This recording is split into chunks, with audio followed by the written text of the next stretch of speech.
Okay. Welcome back to Nick Lenz's Comic Corner, classic slash non-classic. This is episode number 1230 and Doubleshot number 1224. I'm going to talk about volumes 9 and 10 for Amazing Spider-Man by Nick Spencer. Yes, 9 and 10. First up it is volume 9, Sins Rising, which collects the Sins Rising one-shot in issues 44 through 47.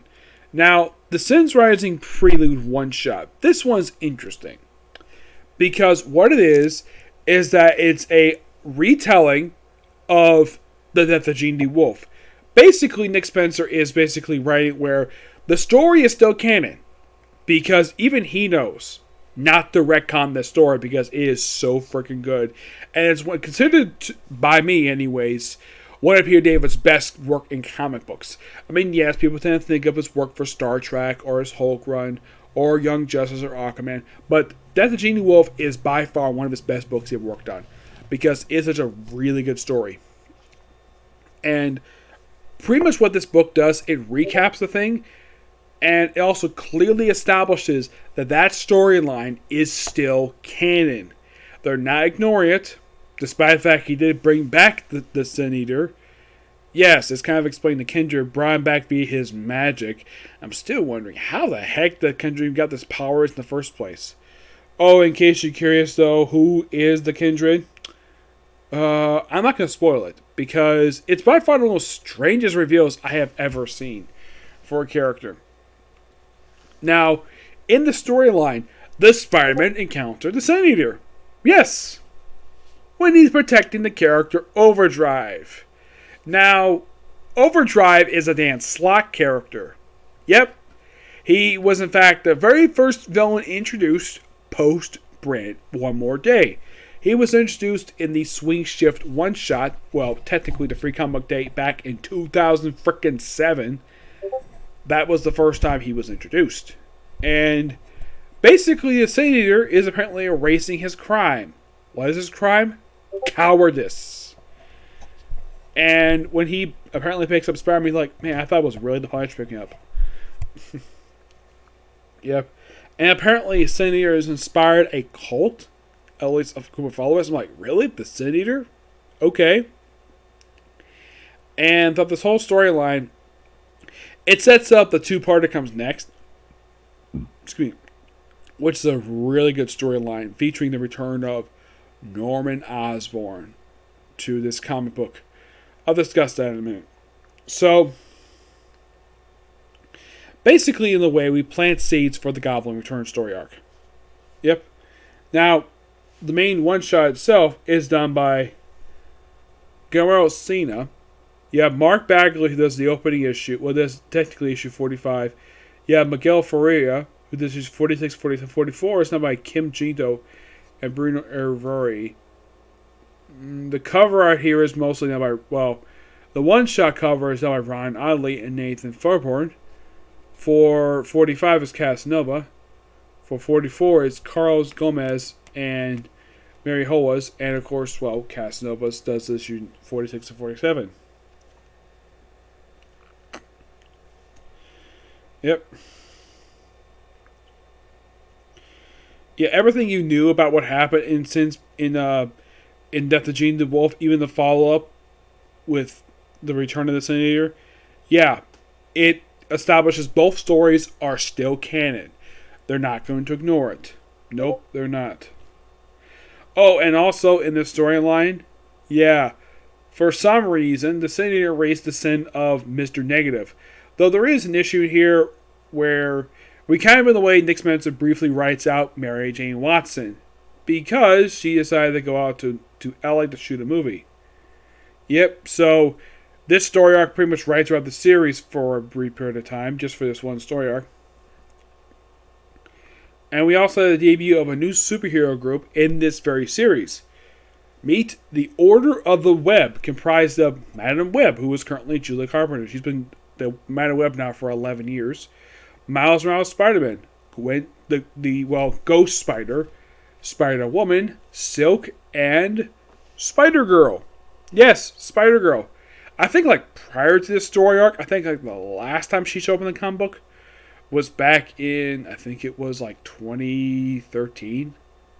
Yeah, so it had been like a good, I'd say about a long time that I could think. I think last book I think she may have shown up. It was Web Warriors, and that was back in 2016. So it's been a couple years since he was last seen. So in this story arc, we actually have guest appearance. Well, pretty much we have sort of a recap of.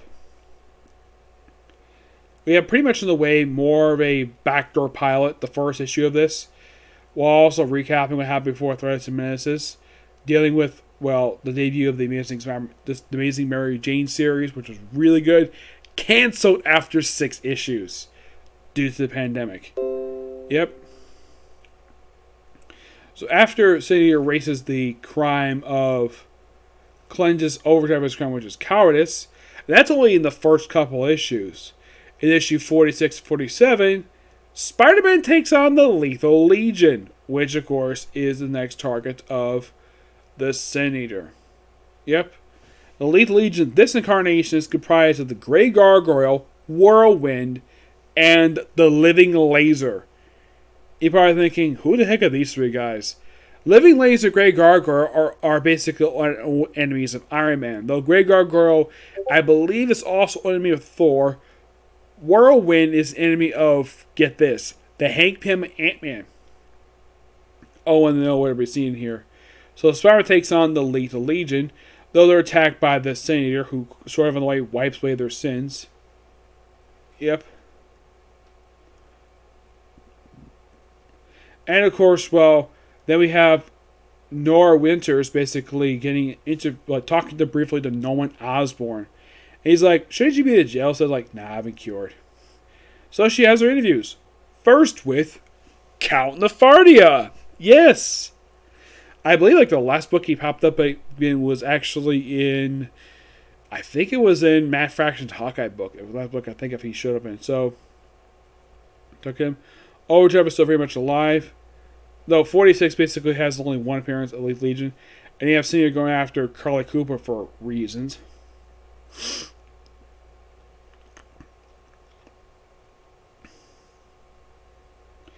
And then we have this detective pops in. After Carly Cooper had been talking to Overdrive for a while. So apparently they couldn't charge her for some reason.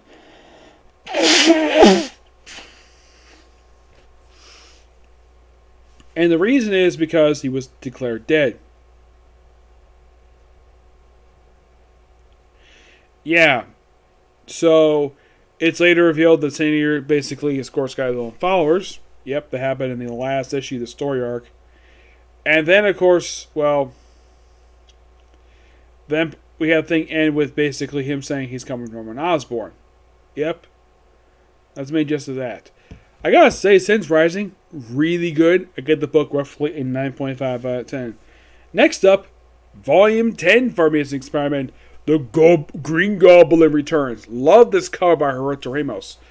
Yes, he's a familiar artist who actually has drawn Spider-Man. And believe it or not, he only draws like one issue in here.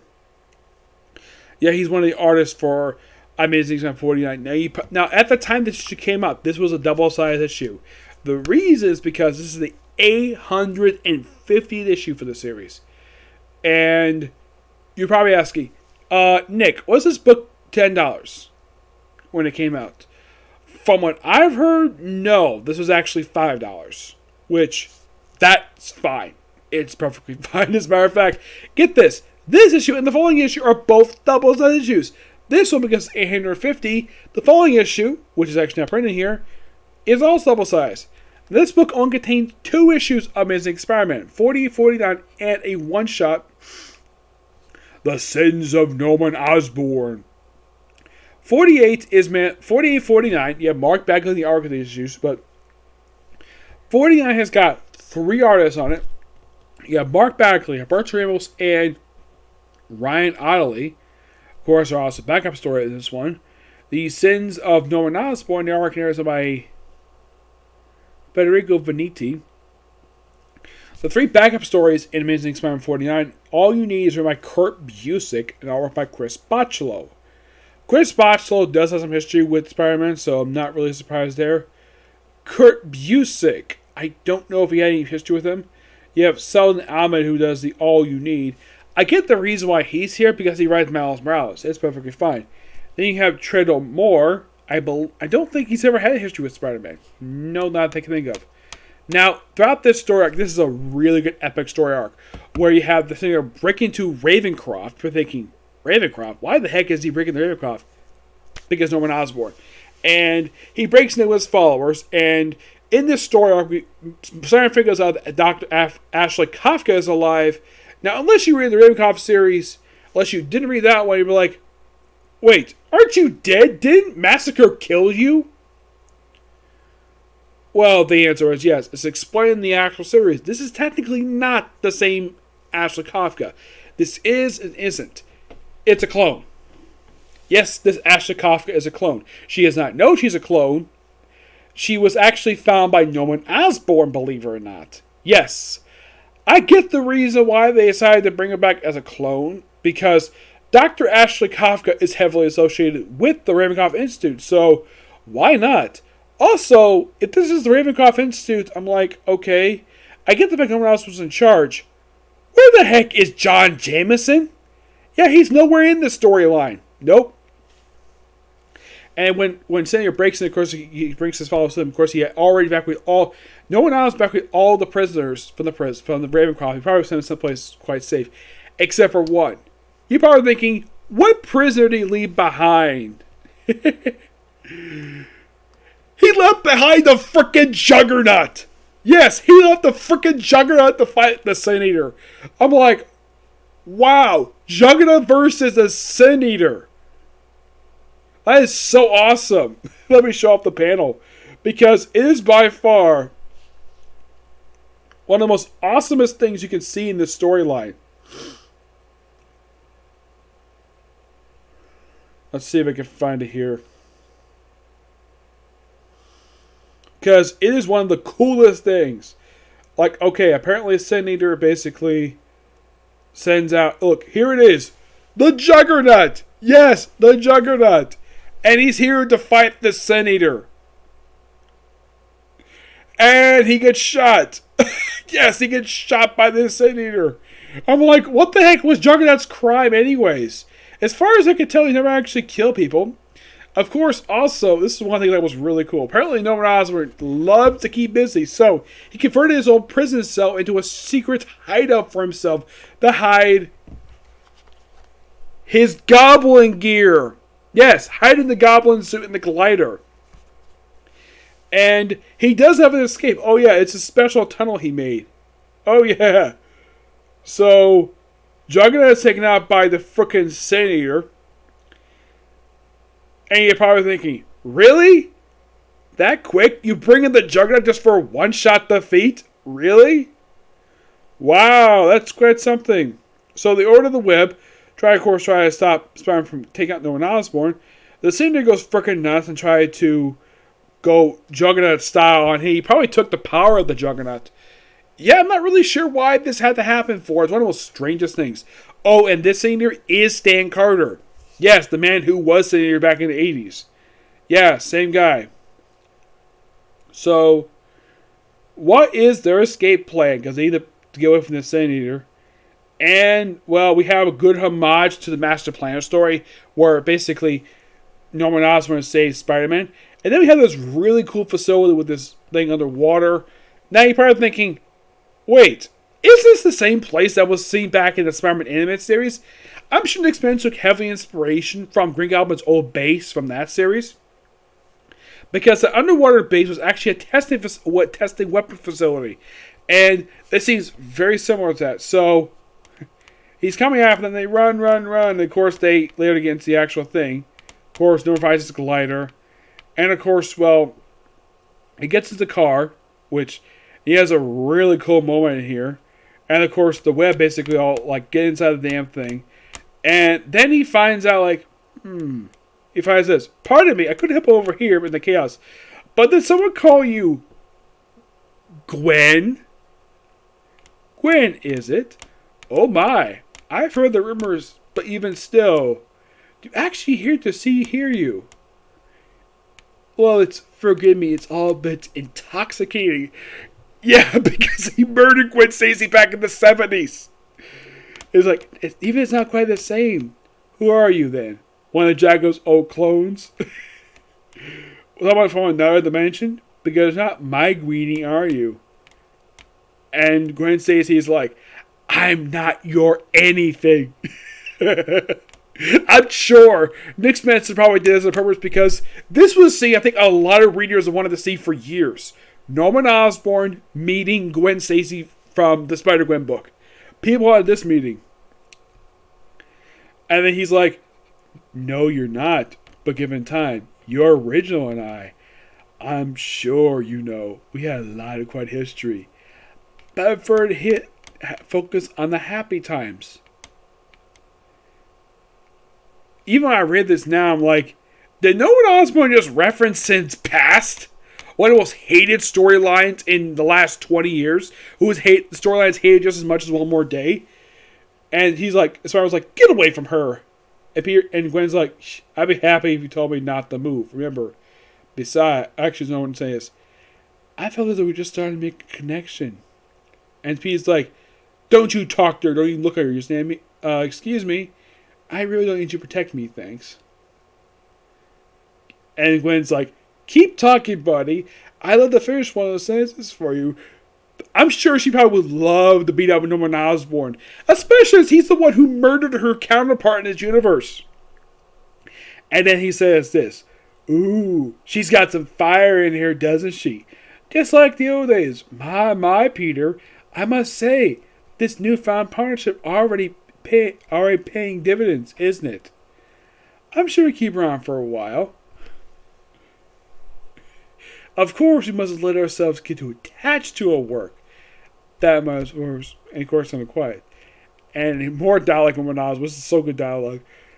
And try as she might, in the end, it will always just be you, me, and you. But I promise you, Peter, when day will come, I'll make you as quick and painless as I stand. And Peter's like, oh, just shut up. And he's like, she deserves that. All of them do. And then he says, you're hiding something. Is that ever? Is that what you? He will kill it again. It's your choice. So he's like, so he just opens up the thing, presses a button, and shoves him out. All I mentioned about EMP, and the thing ends basically. He says, and of course, Arena says, what'd you do? I made a different choice. And Julia's like, no, you didn't. But it's too late now. We see Norman's come across. Ooh, I love the fact we have an Oddly reference. I'm sure that probably Nick Spencer probably brought. I'm sure the artist probably there as a reference because right now he actually left the book just prior to this. I think he left it with the Sins Remembered storyline, and then he crawls out, and then we see Kendra staring out of the grave. Whose grave is it? I don't know. It might be his mother. And then we have some backup stories. First is a Winter story with Chris Bachelow in the artwork. If I can tell, it's a flashback when Peter worked for Daily Planet, Daily Bugle. We deal with plants, whatever. And we have 4 cents. I believe this is the artist who did Spidey, I believe. It's just basically just a weird, like, medieval type story set in modern day. It's a weird-ass story. It's almost like this was a Doctor Strange story meant for Spider-Man. And the thing ends with a to be continued. Then you have a really good backup story. We have the Vulture talking to his granddaughter. And get this. His granddaughter is black. Meet Sterling. Yes, Sterling. Who is the granddaughter of the Vulture. Oh, and by the way, she apparently currently in the Miles Morales book, she's dating Miles. And then she's like, oh, you stay here, Grandpa. I'll take care of this. I'm not going to let him harm you ever again. So it's like, okay. Like, he's probably going to take it. And then she just, leave my grandpa. Who are you? Was that person your grandpa? And they have a big brawl. Of course, he shoots him with tranquilizer darts. Imagine how much he's a murderer. And basically, she stops his hands before he gets on her. But lucky enough, Peter, like a Spider-Man is not a perfect. There's a funny little moment where it's basically a couple darts in his butt. I thought that was kind of funny. And he's like, because basically she doesn't believe all the lies that the court says about basically her father. We have the Free Comic Day issue. Yep, Free Comic Day issue. It's mostly focused on stuff like related to Vulture, there's Black Cat. His planned stuff later, basically Peter, and of course it's a fun story. And then we have thing end with basically Vulture getting nuts. Yep. But this is a great story. This is a great set of issues. I give this volume 10 a 10 out of 10 because it is so freaking good. Love it. Yep. Now you're probably thinking, Nick, why did you just read a lot of Norman Osborn dialogue? Because Nick Spencer does a great job writing him. And I'm sure everybody can agree, he's better at writing Norman Osborn than Dan Slott. Because the dialogue in here is so good and so typical Norman Osborn. And the scene with him and Gwen Stacy, it was done perfectly and felt very natural and felt very expected that this would eventually happen. Where Gwen Stacy meets the man who murdered her counterpart in this in the regular universe. Which, good job, Nick Spencer. You did a great job. That was really good. Yes. Now, before I end this video, I want to talk about overall, basically, at this point anyways, my thoughts on Nick Spencer run basically as it's going right now. It's been going now for almost 3 years. And the most recent issue came out was issue 61, which brought back Mr. Negative, which was interesting the fact it brought him back. Yep. And I think Nick Spencer's done a great job with this run so far. Yes, he's undoing stuff other writers have done. Like, he undid the death of Sin Eater. Basically, it's one of the two things he did for Peter David. The other, of course, was get rid of the reality that Peter David established for Spider-Man 2099 at the end of the Spider-Man 2099 series. Though it did have reunite with his girlfriend from that run at the end of that book, which kind of in a way retired Miguel O'Hara for some reason. Though he hasn't seen it since then. The Hunter story arc, in my opinion, so far has been like it was actually the first story arc that he built up to. And it was done really well. And I love the storyline itself. And it was interesting, though, he brought back the planetary shield for that storyline. Even though last time it appeared was actually in a storyline nobody liked, Secret Empire. And difference is that Craven basically had Central Park transformed, surrounded by the planetary shield. Not the whole fucking planet. Now, the thing is, how did Arcade get his hands on it? Apparently when the Black Market at some point at the Secret Empire. Probably went to follow S.H.I.E.L.D., possibly, yes.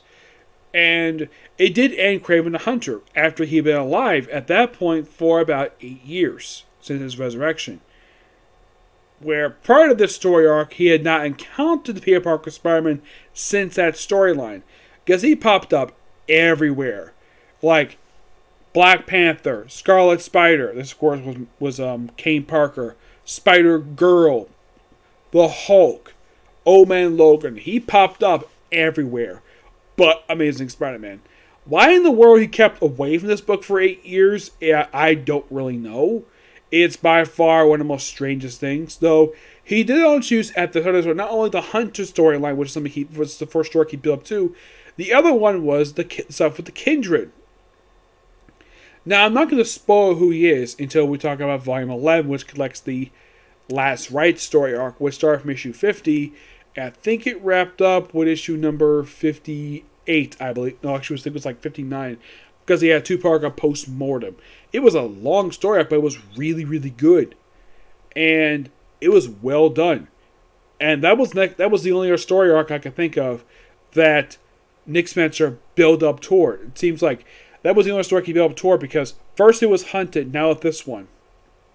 And his run has been really good, like, throughout the past 60 issues of the run. Like, I have not encountered a bad issue for this whole run so far. And I think he'll probably redeem the series after all the crap stuff Dan Slott put the book through over the course of a 2-year period. Yeah, he's pretty much been redeeming this book after Dan Slott pretty much put in the slumps the last several years. I mean, there have been some times, basically, people have really wanted Dan Slott to leave because of how long he stayed on writing this book. He had written the book on and off for over 10 years, since 2007. He didn't finally leave until 2017. Actually, like 2018. And Nick Spencer, so far, has done a great job with it. Now, interesting thing when it comes to this run. It's, like I said, 61. That's not a restart. 1 to 61. Which, there's a little fun factor for you. What was the last known Marvel comic book,